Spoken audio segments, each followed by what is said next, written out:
tout le monde, j'espère que vous allez bien. C'est mon cartomancie alias Letty. Aujourd'hui on se retrouve pour une nouvelle vidéo. Qui dit nouvelle vidéo dit nouveau tirage de la semaine. Donc ce sera un tirage du 29 au 3 août. Je vous invite bien évidemment à prendre que ce qui vous parle. Et je vous laisse bien évidemment avec la suite de la vidéo.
Éveil de conscience.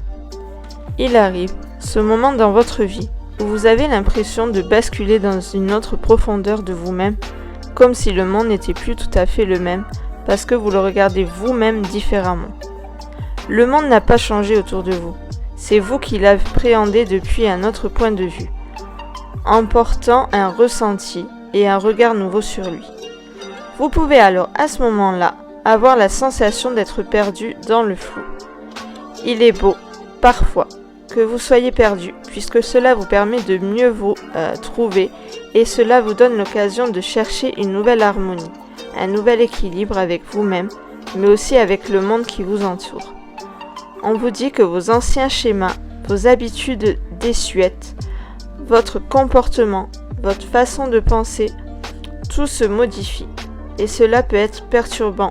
Le temps de trouver une stabilité avec ce changement d'état de conscience. Que s'est-il passé récemment pour que tout se bouscule ainsi ? Il est aussi possible qu'il ne se soit rien passé du tout si vous étiez dans une démarche d'éveil consciente ou alors que c'est en vivant un événement extérieur ou un état intérieur difficile que vous avez consciemment ou non remis les choses en perspective pour les regarder différemment. Ce nouvel état de conscience vous donne accès à une nouvelle compréhension de l'être, à de nouveaux ressentis, de nouvelles capacités, jusqu'alors endormis. Que vous révèle à vous-même cet état ? Conscientisez ce qu'il vous arrive et soyez présent aux changements intérieurs qui ont lieu durant cette reconnexion profonde à qui vous êtes vraiment.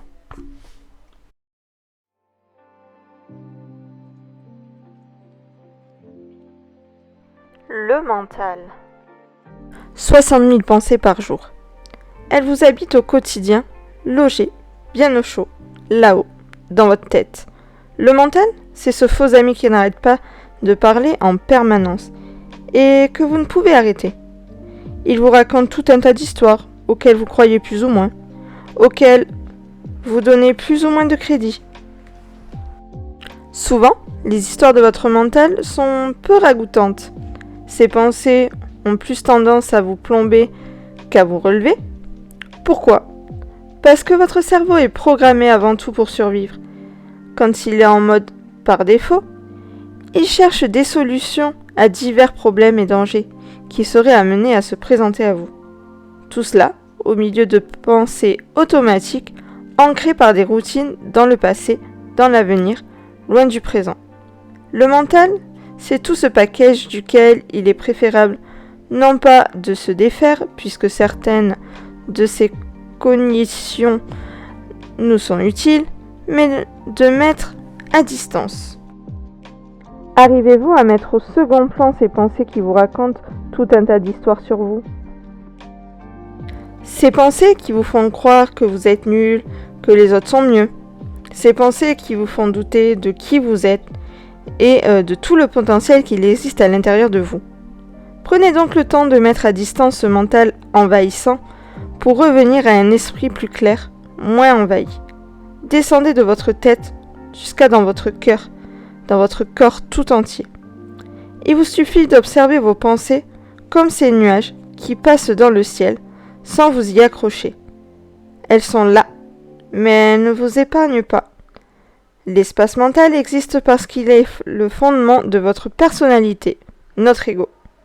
Nous devons non pas l'éradiquer, mais cohabiter avec lui, en laissant de plus en plus de place à la conscience d'être. La dépendance. Tout, dans nos sociétés modernes, nous pousse vers la dépendance à l'outrance.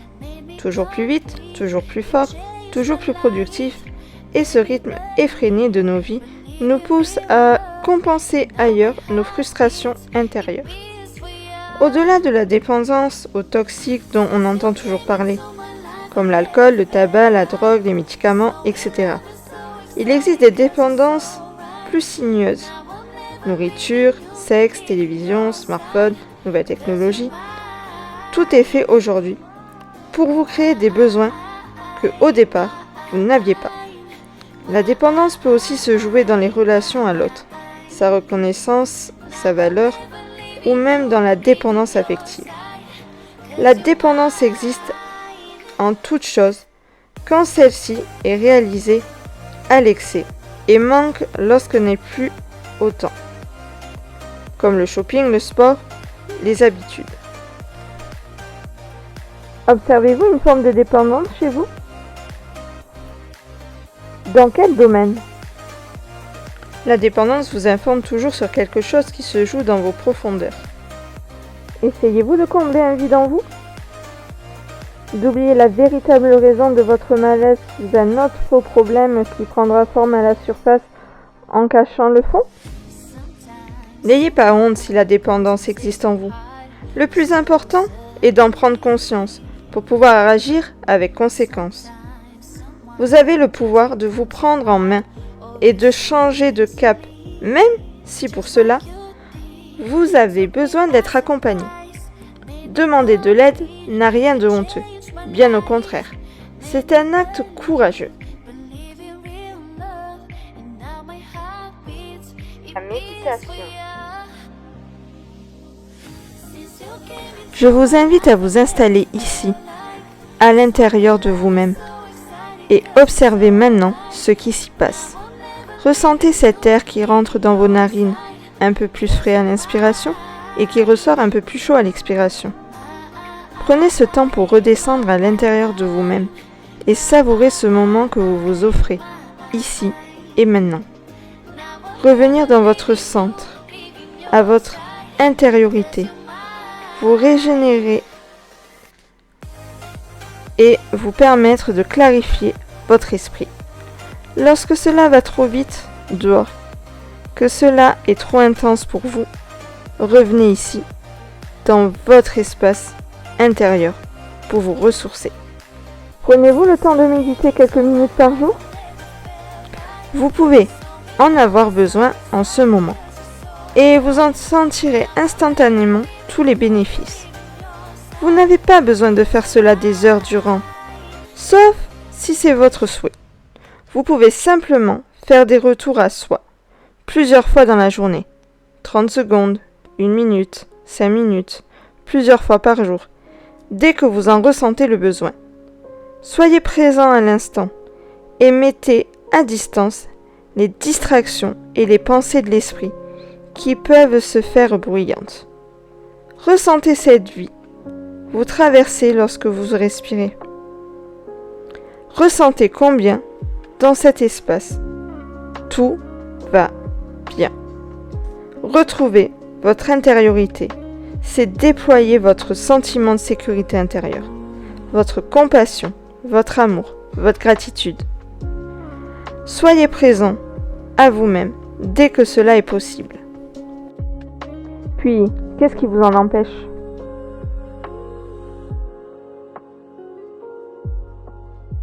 La confiance. Il y a ce petit oiseau prêt à prendre des risques pour son premier vol hors du nid. Mais il y a celui qui reste là, figé, au creux de sa maison, parce qu'il croit ne pas être capable de déployer ses ailes pour s'envoler.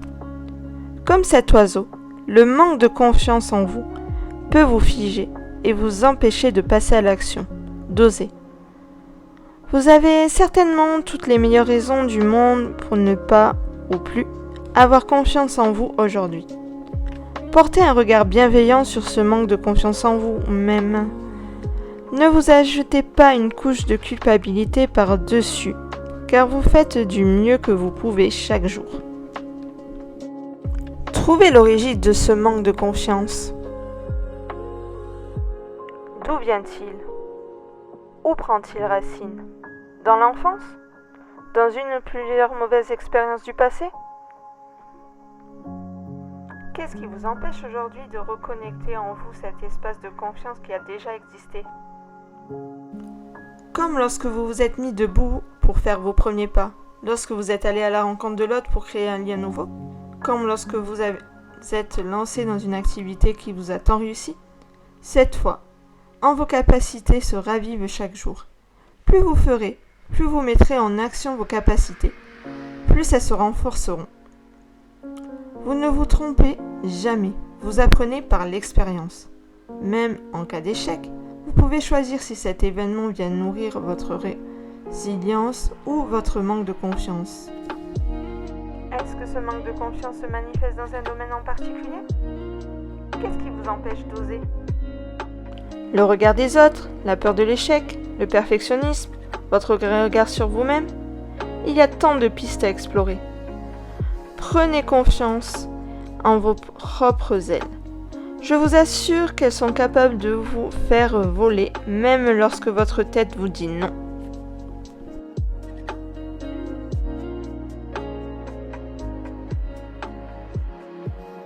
Équilibre, corps, esprit. Vous êtes un tout, à la recherche de l'équilibre, en permanence.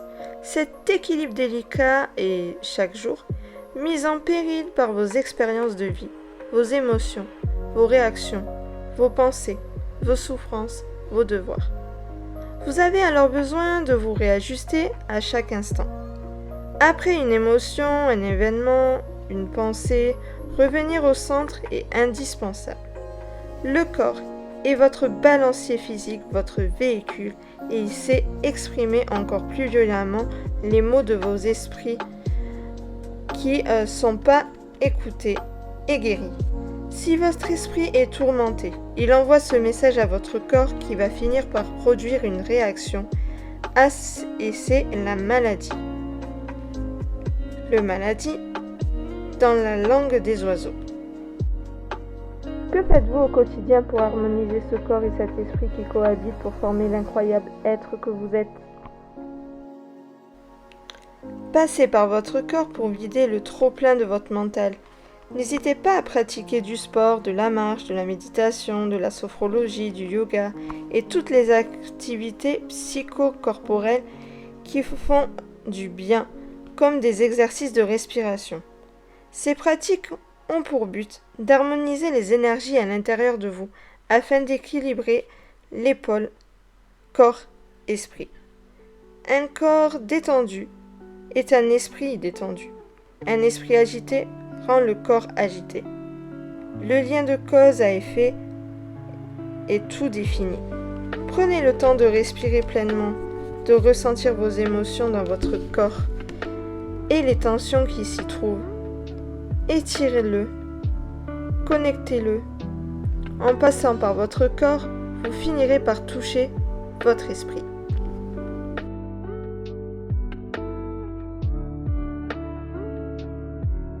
Les émotions. Vos émotions sont une véritable voie d'expression de ce qui vit en vous. Vous avez beau les ignorer, les refouler, qu'elles soient exprimées ou non, elles vivent en vous. Si ces émotions ne sont pas entendues, elles peuvent alors se cristalliser dans le corps et créer une tension physique à l'intérieur de vous.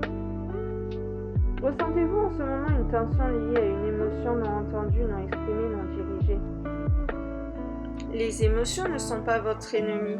Elles sont de véritables alliés et chacune d'entre elles le mérite d'exister. Aucune émotion n'est négative. Certaines peuvent être désagréables à vivre parfois, mais aucune d'entre elles ne doit être bâillonnée. Peur, joie, colère, dégoût, tristesse, ces 5 émotions fondamentales font de nous des êtres humains, dans toute notre complexité et notre unicité. Vous pouvez croire que certaines émotions sont mauvaises, donc vous les taisez et ne les écoutez pas. Alors, elles reviennent sans cesse, sous diverses formes, et vous ne les entendez pas toujours. Elles continuent à vous poursuivre telle une ombre sur vos vies. Pourtant, les émotions ont une sacrée pouvoir et elles sont profondément libératrices et sont capables des plus belles alchimies. Ressentez la joie après avoir libéré l'émotion, le calme après la tempête de colère, l'allègement après les larmes de tristesse, le profond désir derrière la peur. Jouez les alchimistes avec vos émotions et transformez le plomb en or. N'ayez pas peur de vos émotions, vivez-les. L'état d'âme. Vous pouvez traverser une période dite morose, mais ces états d'âme ne sont jamais là pour rien. S'ils prennent racine en vous, c'est qu'il y a un taureau sur lequel ils s'enracinent. C'est ce qui se passe de difficile dans votre vie intérieure que simplement vous traversez sans nourrir ce taureau et vous plongez dans un état d'être complexe sur le long terme. Évidemment que vous avez le droit de vivre des choses difficiles et de vous laisser imprégner par cela. Peut-être qu'aujourd'hui, vous avez besoin de ne plus les nourrir intérieurement, tout simplement. Ces états d'âme font partie intégrante de la vie. Ils sont même un fort noyau de l'existence. Tout le monde y plonge un jour ou l'autre. Demandez-vous ce qui vous traverse aujourd'hui. Quel est ce bruit de fond qui reste en moi après avoir vécu quelque chose d'important dans ma vie?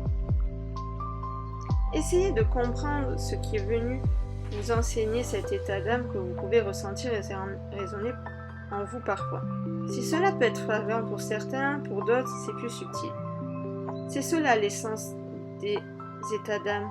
Sortir de vos routines, vos automatismes et observer ce qui vit en vous profondément et qui remonte à la surface dans le silence.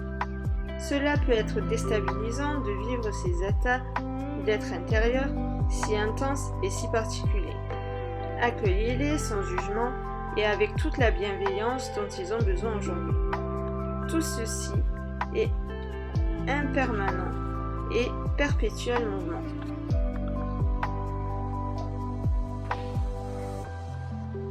Le lâcher-prise. Cessez de vous accrocher à vos pensées, vos fausses croyances, votre rythme de vie qui ne vous correspond plus et lâchez prise en faisant confiance à la vie. Tout est juste, tout arrive pour une raison et ce n'est pas en luttant contre vous que vous parviendrez à créer moins de tension, au contraire. Vous savez comment il est difficile de nager en contre-courant. Osez lâcher et vous laisser porter. Bien sûr que la peur de l'inconnu vous retient et c'est exactement pour cette raison-là que vous avez besoin de lâcher. Lâcher prise ne veut pas dire abandonner, se laisser partir à la dérive. Cela signifie accepter et trouver une solution pour faire ou être autrement. Accepter ce qui est et agir en conscience avec cela. Ne vous épuisez pas à vouloir absolument tenir le dernier bout de ficelle, car de toute façon, il finira par céder, si ce n'est pas vous-même qui lâchez. Dans quelle partie de votre vie vous avez besoin de lâcher prise? Dans votre travail? Votre vie de couple? Vos attentes envers les autres ou bien vous-même? Lâchez-vous la grappe. Soyez indulgent, ouvert, conscient. Une fois dans le grand bain, soyez certain que vous trouverez la solution. Celle qui vous attendait juste là, derrière la peur. Peut-être aussi que vous avez besoin de lâcher prise avec le concept de lâcher prise lui-même. Cela signifie que vous n'avez pas à culpabiliser d'avoir peur de lâcher, parce que cela fait aussi partie du processus et de l'expérimentation de la vie. Encore une fois, soyez dans l'accueil et l'acceptation, en vous évertuant à ne pas lutter contre, mais à valser avec. La ressource. Tout est en vous. Que vous le voyez ou non, que vous en ayez conscience ou non, tout est en vous. Confiance en soi, force, détermination, résilience, foi, puissance, calme, sérénité, énergie, toutes ces ressources résident dans vos profondeurs et elles ne demandent qu'à être activées. Vous n'avez pas besoin de l'autre pour vous permettre d'y accéder. Vous avez juste besoin de puiser cela en vous-même. Vos ressources sont là depuis toujours, depuis que vous êtes enfant. Certaines ont été abîmées et mises au placard par les expériences de vie et les fausses croyances que votre mental en a tirées. La confiance en soi est une chose qui ne se rattrape pas à l'extérieur, mais qui vient bien de l'intérieur de notre être. Que l'on ait reçu ou non l'amour et la sécurité de nos parents, nous avons tous la possibilité de développer cette confiance. Vous n'avez pas à être fataliste devant un manque de ressources dans le présent. Cela ne sera pas toujours comme cela, comme vous pouvez le croire parfois. Vous avez le pouvoir de changer, d'accepter ces qualités intrinsèques qui vous habitent. Ces ressources ont besoin d'être nourries, choyées, développées. Osez les faire grandir avec les expériences de vie positives que vous vivez. Si l'extérieur n'est pas une fin, il peut être un moyen d'amplifier ces ressources lorsque vous êtes content et fier de vous, lorsque vous réussissez quelque chose, lorsque vous prenez le temps de ressentir cela dans votre quotidien. Vous avez tout en vous. Vous n'avez plus qu'à aller le chercher. Blessure émotionnelle. Quand une blessure émotionnelle se manifeste en vous, tout un tas de mécanismes de défense et de protection se mettent en place. Il est important de les identifier afin de pouvoir mieux s'en libérer pour en guérir. Une blessure émotionnelle s'est inscrite en vous depuis vos premiers balbutiements jusqu'aux expériences douloureuses de l'enfance. Un abandon, un rejet, une humiliation, une trahison, une injustice, et c'est votre cœur tout entier qui a gardé les séquelles. Quelle blessure émotionnelle est présente en vous à ce jour? Sachez la reconnaître. La peur de l'abandon crée un sentiment de dépendance affective qui vous raccroche à l'autre coûte que coûte, quitte à en souffrir, quitte à s'enfermer dans une relation toxique. La peur du rejet vous fait fuir en premier pour éviter d'être rejeté de nouveau. La blessure d'humiliation vous donne l'impression d'être indigne, primé dans votre propre envie, comme si votre existence n'avait aucune valeur. La blessure de trahison, elle, vous rend psychorigide et dans l'hypercontrôle, comme si vous vous étiez juré à vous-même de ne plus jamais être trahi. Enfin, la blessure d'injustice peut vous rendre froid et rigide, mais surtout très exigeant avec vous-même. Alors, laquelle de ces blessures fait le plus écho en vous aujourd'hui et vous empêche de vous épanouir dans vos relations avec les autres, mais surtout, en premier lieu, avec vous-même? Demandez-vous où cette blessure prend racine. Plus vous comprendrez d'où elle vient, plus ces mécanismes défensifs seront faciles à reconnaître et à défaire pour vivre libéré de ces chaînes émotionnelles. Inconscient collectif. Vous pensez avoir le plein pouvoir sur votre existence, mais énormément de choses s'agitent en arrière-plan, la plupart du temps de façon inconsciente. S'il y a un espace où votre inconscient est personnel, il existe aussi un espace beaucoup plus grand, beaucoup plus vaste, qui vit en vous et qui agit sur vous. C'est G.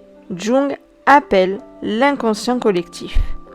Des valeurs profondes à l'humanité tout entière vous habitent et des archétypes vous dessinent comme un bagage psychique commun à toute l'humanité.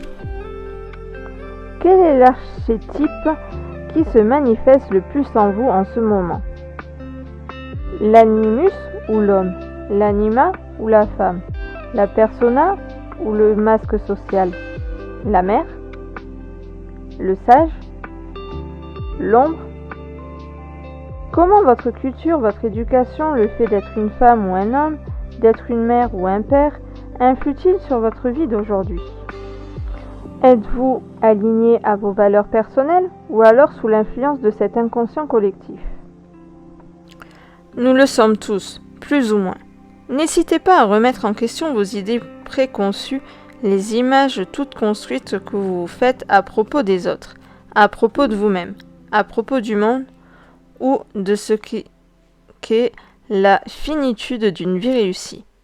Vous avez le droit de transcender cela pour incarner le véritable soi qui vous habite. Traversez ces archétypes de l'inconscient collectif, non pas pour rester figé dedans, mais pour les dépasser et les expérimentant et en tirant tous les enseignements qu'ils ont à vous offrir. Vous n'êtes pas seul dans cet espace-là. C'est la psyché de l'humanité, tout entière, que vous touchez du doigt. Plongez dedans. N'ayez pas peur d'avoir un esprit critique, de vous poser des questions sur tout et tout le temps.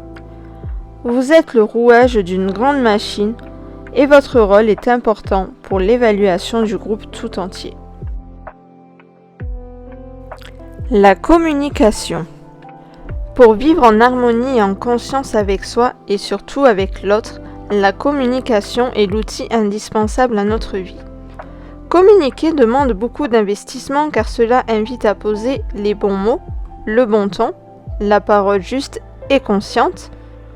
La communication demande en retour une écoute active et bienveillante pour que l'échange soit reconnu et non violent. Vous avez parfois du mal à communiquer vos sentiments, vos émotions, vos envies, vos besoins. Qu'est-ce qui vous empêche de les exprimer? La communication ne peut se faire qu'à deux. Si l'un parle et que l'autre n'écoute pas. Si l'on parle et que l'on s'écoute parler sans ouvrir l'espace à l'autre. Si l'on ne sait pas écouter en retour. Tout ceci représente des entraves à une bonne communication. La communication est bien plus complexe que vous pouvez l'imaginer.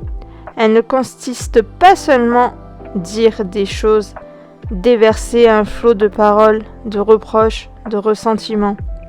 Elle demande une attention juste, la maîtrise de vos mots, la réflexion en amont, afin de ne pas regretter ce que vous pouvez dire à l'image de ce proverbe. Il faut tourner 7 fois la langue dans sa bouche avant de parler. Que voudriez-vous véritablement exprimer aujourd'hui? Et à qui? Prenez le temps de reconnaître ce qui a vraiment besoin d'être exprimé en vous et trouvez la forme et l'espace le plus juste pour le communiquer à l'autre pour que cela soit entendu à sa juste valeur. L'ego. Voici un espace de vous que vous pouvez avoir envie de faire taire, le qualifiant de narcissique, d'égocentrique, de mental menteur, celui qui vous met quelques bâtons dans les roues. L'ego est quelque chose qui existe à chaque être humain et vous n'avez pas à le mettre de côté. Il est plutôt question de vivre avec et surtout de ne pas lui laisser toute la place. En étant conscient de ce qu'il représente, vous pouvez alors mieux percevoir son jeu à ce qu'il vous raconte sur vous-même. L'ego a besoin de conscience pour être canalisé, mais n'a aucunement vocation à être éradiqué. L'ego se forge sur votre personnalité, votre histoire, vos blessures, vos attentes, votre mental et tout ce qui vous constitue au niveau intellectuel finalement. Votre ego est intelligible. Il peut aussi beaucoup vous apprendre sur vous-même si vous travaillez à ses côtés et si vous prenez le temps de l'observer surtout. Que vous raconte votre ego? Connaît-il des failles narcissiques qui le font souvent réagir?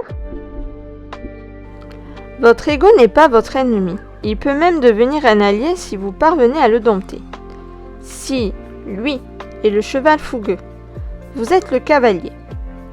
Vous pouvez choisir où vous voulez aller, à quel rythme et dans quelles conditions. Plutôt trot ou galop. Pourtant, ici, il est de se libérer de l'emprise de l'ego. Cela prend du temps, de le comprendre, de l'analyser, pour mieux s'en accommoder. Mais ce travail vous mènera indéniablement vers plus de conscience de soi. Et voilà tout le monde, la vidéo est maintenant terminée, j'espère qu'elle vous aura plu et surtout qu'elle vous aura parlé. Si tel est le cas, je vous invite à lâcher un pouce vers le haut, à lâcher vos petits commentaires dans la partie commentaires, à nous suivre sur tous les réseaux sociaux. Vous retrouverez bien sûr tous les liens de nos réseaux sociaux dans la barre de description, autant les miens que celles de la bichette, donc de Ambry. Que vous dire de plus? De vous abonner à notre chaîne en cliquant sur nos petites têtes qui se trouvent juste ici, à regarder la dernière vidéo si vous ne l'avez toujours pas vue en cliquant juste ici. Sur ce, je vous fais d'énormes bisous et on se retrouve très bientôt pour une prochaine vidéo. Bye bye!